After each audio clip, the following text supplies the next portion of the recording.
Avant d'aller voir les amis, il faudra leur téléphoner. Il y a un temps pour chaque chose, la vie elle ce n'est pas rose. La fin du monde est à 7 heures. Il reste 1 heure avant la fin du Le monde. ciel s'est enfin mis d'accord, éliminons de l'univers la race humaine par la mort. La parole est à Jupiter, envoyons donc un météore sur cette engeance que j'aborde, sauf sur Gertrude que j'adore. Jeudi 13 mai 1999, disparition d'enfants. Les médias exploitent-ils le drame humain? Et de crainte que l'OTAN ne commette une autre bévue comme celle de l'ambassade chinoise de Belgrade, la fin du monde dresse une carte des immeubles stratégiques de Montréal. Pilote de l'OTAN, si vous voyez cette maison, tirez. C'est celle de mon voisin. Je crois qu'il abrite des ennemis. De plus, son deck est franchement horrible. Il mérite la mort. Bonne fin du monde, mesdames et messieurs. Tout d'abord, des nouvelles de moi. Je suis sous le choc et je n'en reviens pas encore. Le voyage intergalactique de Julie Payette pourrait, je dis bien pourrait là, être retardé. Bon, elle devait quitter la Terre le 20 mai. Et là, à cause d'une averse de grêle qui a fait des trous énormes dans la tank à gaz, là, elle restera clouée au sol. Ah, c'est... D'ailleurs, est-ce qu'on a une image de Julie Payette clouée au sol? Ah, c'est épouvantable. Effrayant. Mais j'aime beaucoup son nouvel ensemble des cosmonautes, par exemple. Ça, c'est très fille d'aujourd'hui, ça. C'est beau. Alors là, dans les salles de nouvelles, évidemment, la rumeur courait que si la navette ne pouvait s'envoler le 20 mai, Julie Payette, qui est très, évidemment, versée en astronomie, serait remplacée par Sylvie Payette, qui, elle, est très versée en gastronomie.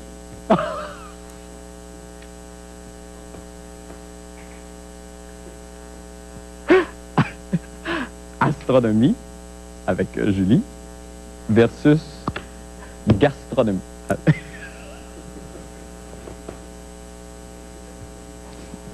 Laissez-moi être heureux 2 secondes.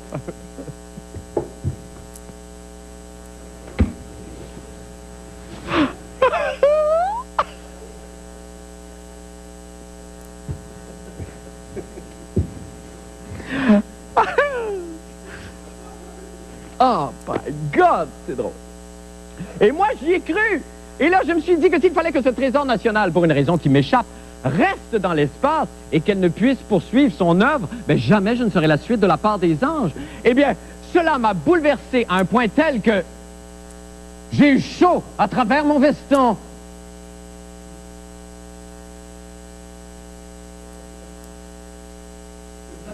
Chaud! Bon, n'attendez pas de preuves de ma part, croyez-moi sur parole, ou plutôt croyez donc plutôt les Fins du Monde Singers qui, apprenant la nouvelle, se sont empressés d'en faire une chanson. Écoutez. Il a chaud à travers son veston. Hot, hot, choubidou chaud. Ah non, mais c'est un événement, vous savez. D'ailleurs, écoutez, même le quotidien Le Devoir en a fait sa une aujourd'hui avec ça. Un article merveilleux, corrosif, drôle, un très beau papier d'Odile Tremblay.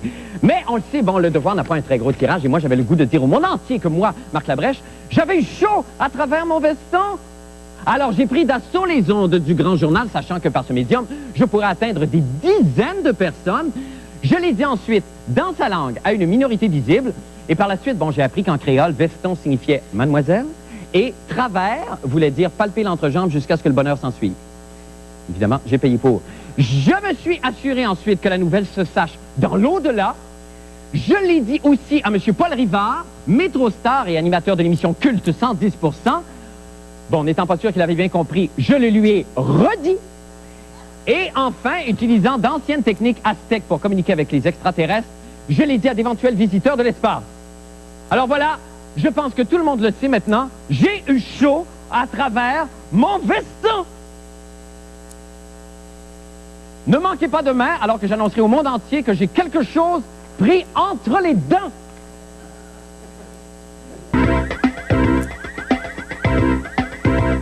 La fin du monde en bref maintenant. Lorsque des incidents violents mettant en cause des jeunes surviennent, l'industrie du divertissement est souvent pointée du doigt. Alors on accuse les films, les émissions de télé, les jeux vidéo, les clips Alors, pour empêcher que les jeunes soient quotidiennement en contact avec des scènes de violence, dès cette année, la moitié des téléviseurs vendus aux États-Unis seront munis d'une puce anti-violence. Il s'agit d'un microprocesseur capable d'identifier les émissions ayant un contenu violent et qui pourra, le cas échéant, ou bien éteindre le téléviseur ou encore changer le programme. Alors, voici maintenant comment fonctionne cette nouvelle puce. Vous êtes en train d'écouter votre groupe préféré, Klaxaïeul, sur Musique Plus. Une vidéo death metal particulièrement violent.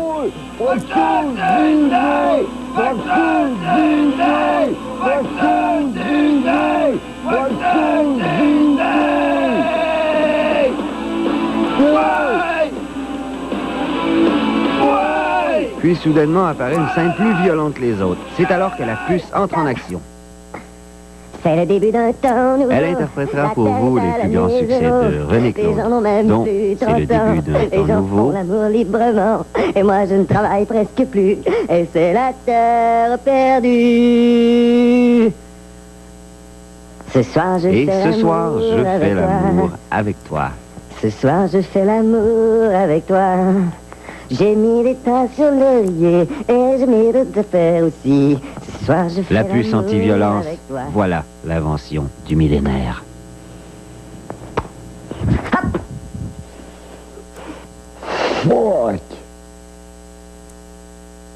Ah non, on l'a acheté. Bon, là, c'est ce qui fut jadis un jeu agréable et maintenant une corvée chaque jour. Vous l'aurez deviné, il s'agit de 1001 jeux de mots avec Paul de le CD-ROM. C'est quoi encore à soir? On regarde sur le gros chose écran, ouais, on bouge la petite flèche. C'est dans le fun, ça prend encore 1h15. OK. Si la vie d'un commentateur sportif devait être portée à l'écran, qui devrait réaliser le film? Ah, ça va être drôle. Roman Polanski!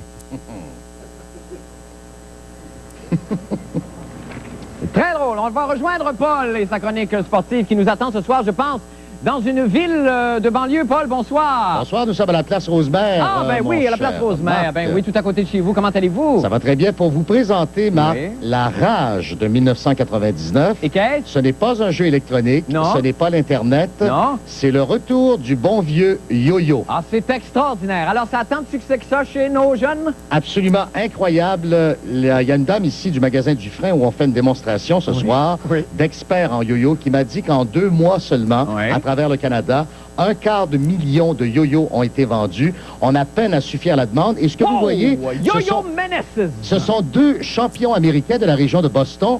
À ma droite, c'est-à-dire à votre droite, il y a Brett Hotchkunis. Hi, Brett.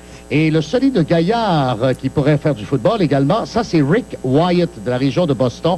Ils font des trucs absolument invraisemblables avec le bon vieux yo-yo, Marc. Ben oui, c'est ça. Alors j'imagine que, ah bon, c'est ça quand on les voit tous en... Oui, c'est beau. C'est magnifique. Ça fait travailler quand même certains muscles au niveau de... Du doigt et de la coordination. C'est très bon et ça vous éloigne un peu des films violents à la télévision pour les enfants. Et c'est une véritable rage. Et d'ailleurs, nous avons ici un ingénieur en yo-yo. Il s'agit de Kevin Dubeau. Bonsoir, Kevin. Bonsoir, bonsoir. Bonsoir, Kevin.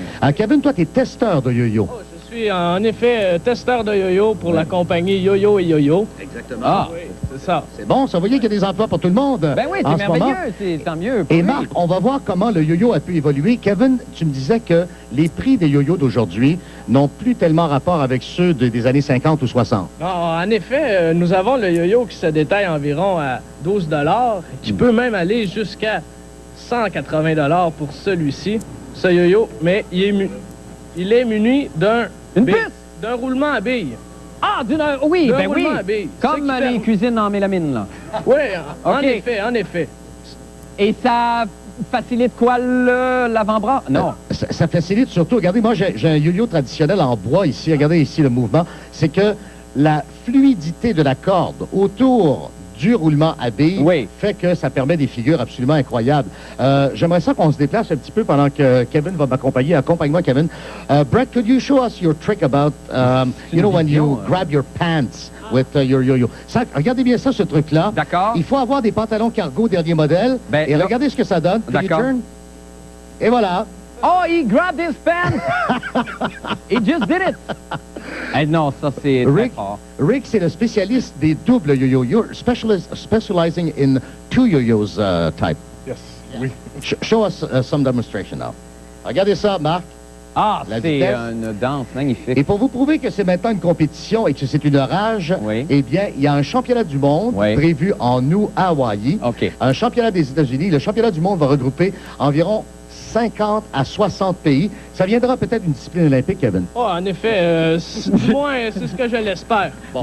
Alors, je vais terminer avec ma démonstration de la célèbre chapelle d'Houdini.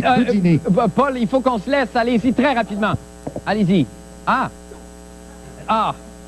Eh, Seigneur, il s'en va, notre Paulin. Ah non, ben, il l'a eu à un moment donné. Merci, Paul. C'est tout le temps qu'on a. On est désolé, Paul. Nous allons faire une petite pause. Nous revenons avec la météo.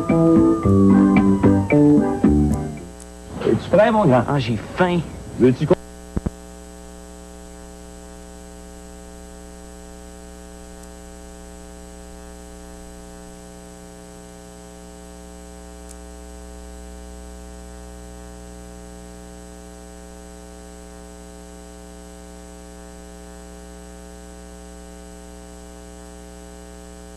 Des dossiers qu'on ne traite pas, heureusement, à tous les jours. America's Most Wanted is where America fights back.